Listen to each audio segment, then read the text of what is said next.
Pregnancy किटवर फिकट दुसरी line दिसते तर लगेच घाबरू नका. अशी फेंट लाईन येण्यामागची कारणं समजून घेऊया. पहिलं म्हणजे तुम्ही पिरियड मिस होण्याआधीच जर टेस्ट केली असेल, म्हणजे खूप लवकर प्रेग्नन्सी टेस्ट केली असेल, तर प्रेग्नन्सी हॉर्मोन्सच्या कमीमुळे कधी-कधी फेंट लाईन दिसू शकते.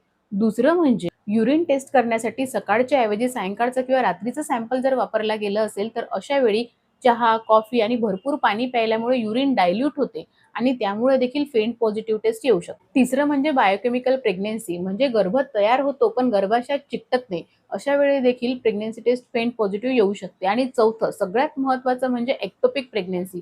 गर्भाशयात न राहता गर्भाशयाच्या बाहेर म्हणजे ट्यूबमध्ये जर राहत असेल, तर अशा वेळी फेंट पॉझिटिव्ह टेस्ट येऊ शकते आणि हे एक इमर्जन्सी आहे. त्यामुळे जर यूपीटीमध्ये फेंट पॉझिटिव्ह लाईन येत असेल, पोट दुखत असेल, ब्लीडिंग होत असेल, तर अशा वेळी मात्र लगेच तुमच्या डॉक्टरांचा सल्ला घ्या आणि प्रेग्नन्सी टेस्ट केल्यानंतर एकदा तुमच्या डॉक्टरांकडून नक्की कन्फर्म करून घ्या.